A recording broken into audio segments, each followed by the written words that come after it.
ആകാശത്തേക്കടെ പോണ റോക്കറ്റ് തോട്ടിട്ട് പിടിച്ച് ആസനത്തിൽ വെച്ച് പൊട്ടിക്കാന്ന് കേട്ടണ്ട. ഇതാണ് ഐറ്റം. കുംഭമേളയിലൂടെ പ്രശസ്തയായ മോണോലിസയ്ക്ക് കേരളത്തിൽ വിവാഹം. യഥാർത്ഥ കേരള സ്റ്റോറി. മതനിരപേക്ഷതയുടെ അങ്ങേയറ്റം. ഇനി ഇരിക്കാൻ നേരം കിട്ടില്ല എന്നാണ് സ്വാമി പറയണത്. അത്രയ്ക്ക് ബെസ്റ്റ് ടൈമാ വരാൻ പോണത്. ഒരു അവബോധം രൂപപ്പെടുത്തിയിട്ടുള്ള നാട് എന്ന രീതിയിൽ കേരളം ഇപ്പോഴും ലോകത്തിന് മുമ്പ് തന്നെ വളരെ പ്രധാനപ്പെട്ട ഒരു മാതൃകയാണ്. മനുഷ്യനല്ലേ മനുഷ്യനെ മനുഷ്യനാക്കാൻ പറ്റൂ. ഇക്കാര്യത്തിൽ എന്നോടൊരു നന്ദി പറച്ചിന്റെയോ കടപ്പാണ്ടിയോ ഒന്നും ആവശ്യമില്ല. യെസ്, എനിക്ക് ചെയ്യേണ്ടി വന്നു.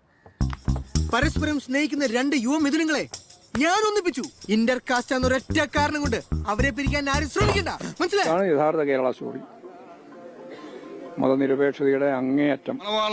പേരിലും എന്റെ വ്യക്തിപരമായ പേരിലും ഞാൻ നന്ദി രേഖപ്പെടുത്തിക്കൊള്ളുന്നു.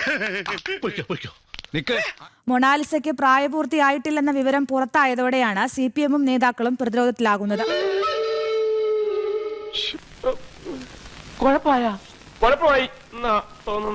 അവനവന്റെ കാര്യം നോക്കി നടന്നാ പോരെ. 2025 ഇതിന്റെ 16ാം പിറന്നാൾ ആഘോഷിക്കുന്നത് സോഷ്യൽ മീഡിയയിലൊക്കെ വൈറലായ ഒരു കാര്യമാണ്. എന്ന് പറഞ്ഞാൽ ഈ വർഷം ജനുവരി ആയപ്പോൾ 17 വയസ്സും 2 മാസവുമായിട്ടുള്ള ഈ കുട്ടിയെ